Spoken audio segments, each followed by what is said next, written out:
प्रजा के सामने राम जी हाथ जोड़ के खड़े हो गए। बाबा राम जी कहते हैं, और एक गुप्त मत, गुप्त माने गुप्त मत, सब ही कहूं कर जो। राम जी अपनी प्रजा के आगे हाथ जोड़ लिए हैं। कहते हैं, हाथ जोड़ के कहते हैं, जब संतान बड़ी हो जाए ना तो पिता डांट करके नहीं कहता, दुलार करके कहता है, ए बबुआ मान जाओ। उसी प्रकार राम जी हाथ जोड़कर कहते हैं अपनी प्रजा से, क्या? शंकर भजन बिना नर भगति न पाए। बिना भगवान शंकर का भजन किए राम जी की भक्ति मिलने वाली नहीं। याज्ञवल्क्य ऋषि ने कहा, मैं आपके मर्म को जान गया, मैं कथा अवश्य सुनाऊंगा। और कथा को लेकर के याज्ञवल्क्य ऋषि कैलाश पर्वत गए। आइए चौपाइयों को पहले गाते हैं। बाबा कहते हैं, परम रम्य गिरिवर कैलाश,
कैलाश पर्वत पर ले गया।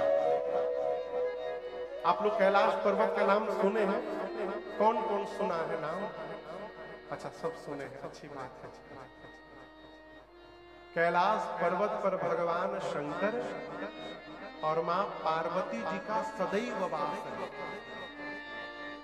आदरणीय जज साहब, आपको एक मैं बात बताऊं, आपको सुनकर आश्चर्य होगा।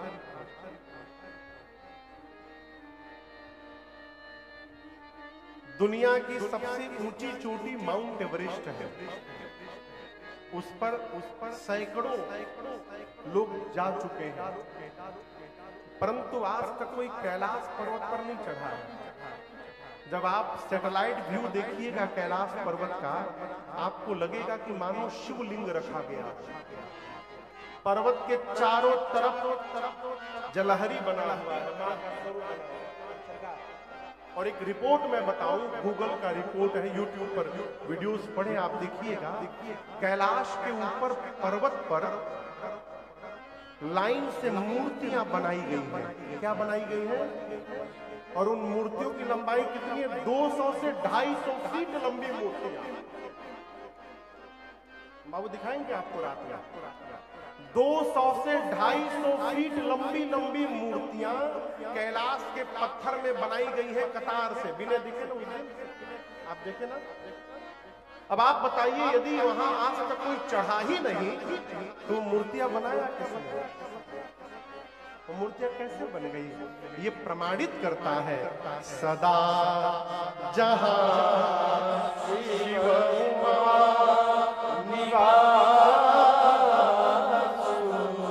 कैलाश पर भगवान शंकर और मेरी मां का सदैव वास। उस कैलाश पर एक विशाल बरगद का वृक्ष है। बरगद को विश्वास कहा गया है। क्या कहा गया है? जोर से बोलिए। और आपको बतावें, भगवान कुछ होते नहीं है, हमारा विश्वास ही भगवान को जन्म दिला देता है। यदि आपके हृदय में विश्वास नहीं है, मन में कितनों तिलक लगाइए, मंदिर में जाइए, कुछ होने वाला नहीं है। और यदि विश्वास हो जाए तो जैसे प्रहलाद के सामने खंभे में से निकल गए, विश्वास होगा तो आपके घर के आंगन में निकल जाएंगे भगवान। विश्वास, ये विश्वास ही भगवान है। बरगद विश्वास है। और आपको सुनकर अच्छा लगेगा, भगवान शंकर अपने जीवन का सारा भजन इस बरगद के वृक्ष के नीचे बैठ के करते हैं। क्यों? जिस प्रकार के परिवेश में आप बैठते हैं, उस परिवेश का प्रभाव आपके जीवन के व्यवहार पर पड़ता है। आप अपने घर में देखिएगा, आपके घर में कोई एक ऐसा स्थान होगा जहां बैठने पर झगड़ा हो जाए।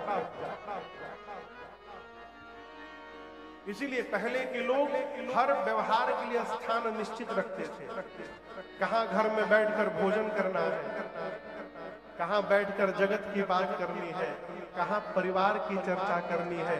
और तो और लड़ने के लिए भी लोग एक घर बनवाते थे। उस घर का नाम होता था गोप भवन। जिसको झगड़ा करना होता था उस घर के भीतर जाके झगड़ा करता था। भगवान शंकर बरगद के वृक्ष के नीचे बैठे, और कैसे बैठे हैं? बैठे सहज ही शंभु कृपा,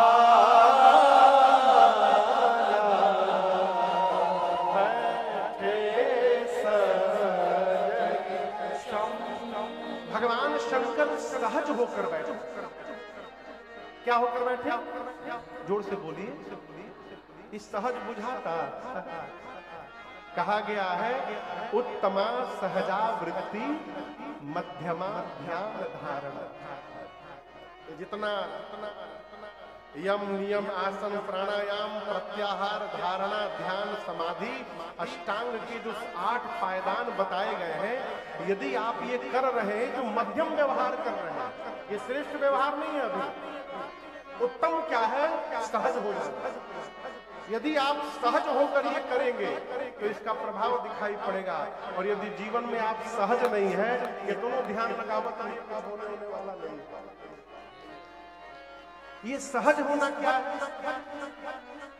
सहज होना माई बाप अपनी वास्तविक परिस्थिति को स्वीकार कर लेना, ये सहज अवस्था। यदि यहाँ दाग लगा है चेहरे पर तो ये स्वीकार कर लीजिए कि दाग लगा हुआ है। स्वीकार कर लीजिएगा, आनंद में रहिएगा। और यदि आप स्वीकार नहीं कर पाइएगा तो उसको पाउडर से छिपाइएगा। पाउडर से छिपा करके घर से बाहर निकलिएगा, टेंशन में रहिएगा कहीं बारिश न हो जाए। बारिश होगा, पाउडरवा निकल जाएगा, सबको पता चल जाएगा। जितनी देर छिपाइएगा उतनी देर टेंशन में रहिएगा। ये कथा कहती है जीवन में सहज रहिए। भगवान शंकर सहज होकर के विराजमान हुए। बाबा जैसे बैठे, पार्वती मैया दौड़ कर गई हैं।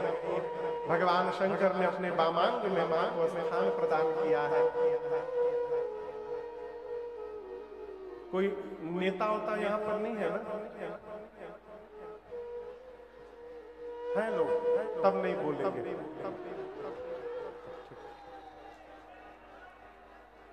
देखिए बुरा ना मानिएगा, कोई विधायक बने